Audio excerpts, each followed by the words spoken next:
So, I'm here today to talk about what I want to focus on for the next maybe month or so in helping my followers to believe in themselves and to do whatever it is that they've been holding back from and procrastinating with. And to start the story, I would start with my very beginning, which is what instilled this passion in me about becoming financially fit.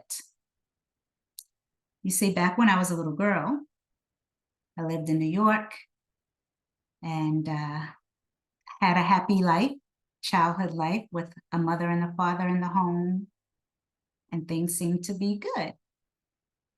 Around the age of about seven-ish or so, eight-ish, pivotal moments in a child's life, my happy world crumbled, and my mother and father began to have marital problems that broke our family apart, and that separated my father out of our home.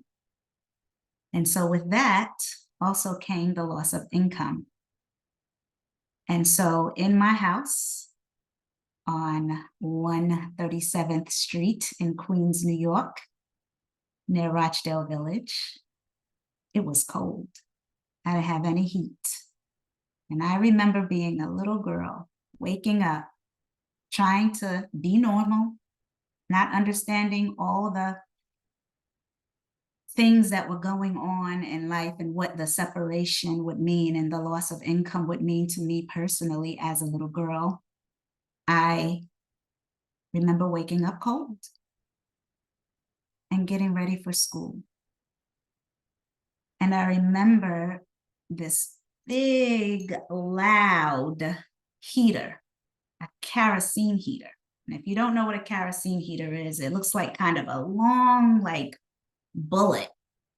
And the opening in the front of it has this big fire red ball that blows heat out of it. You don't go near it, you don't touch it because it's hot, but you want to stand right in front of it because it's warm. And we only had one. So I remember my mother waking up early in the morning, 5, 6 o'clock, to warm up the bathroom for me so that I could be warm when I took a bath and when I got ready for school. Although that scenario happened, well over 40 years ago, I'll never forget it.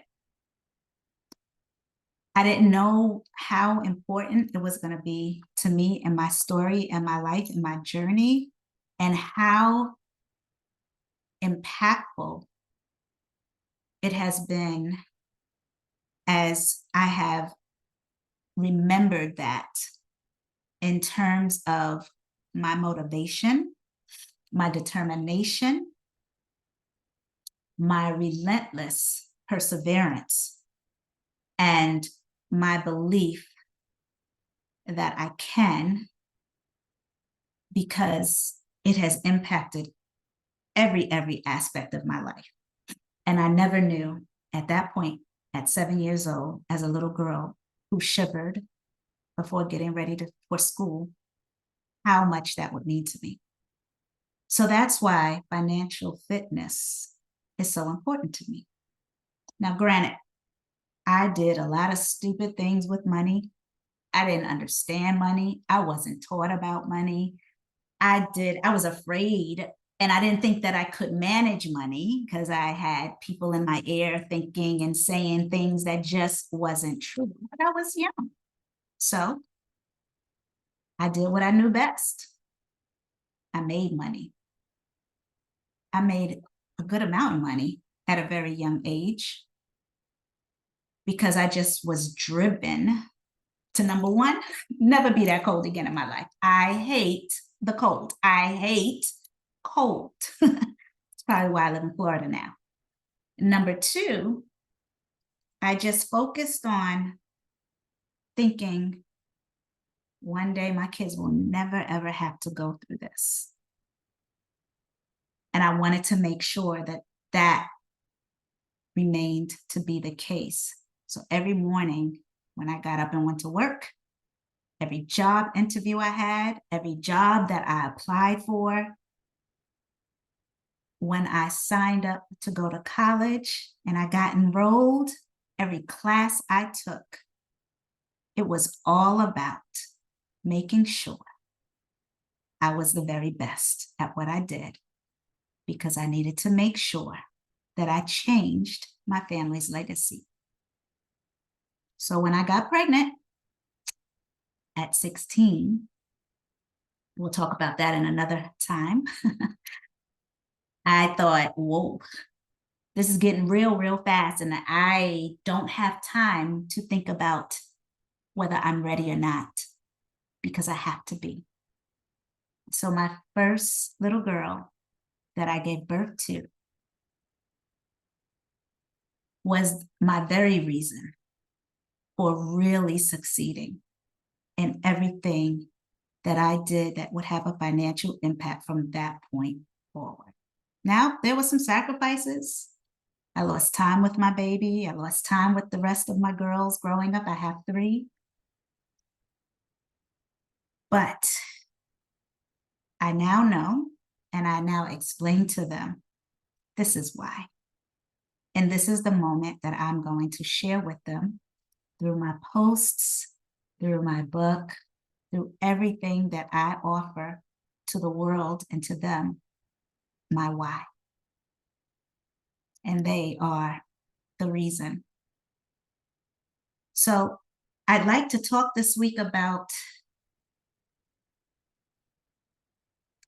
overcoming circumstances, resisting, staying stuck, and creating the perseverance and the motivation to rise above what people will tell you that you can't do. I am not a statistic.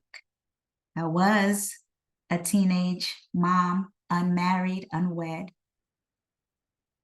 but I am not a statistic. And that too was my driving force.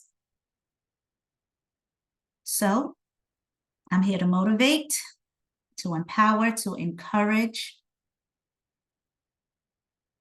to continuously be a beacon of light, so that those who are out there who may be in the midst of the storm, at the beginning of the storm, in a little bit of shade while the storm is slowing down and trying to figure out which way to turn next, I'm here to encourage all of those individuals. See you soon.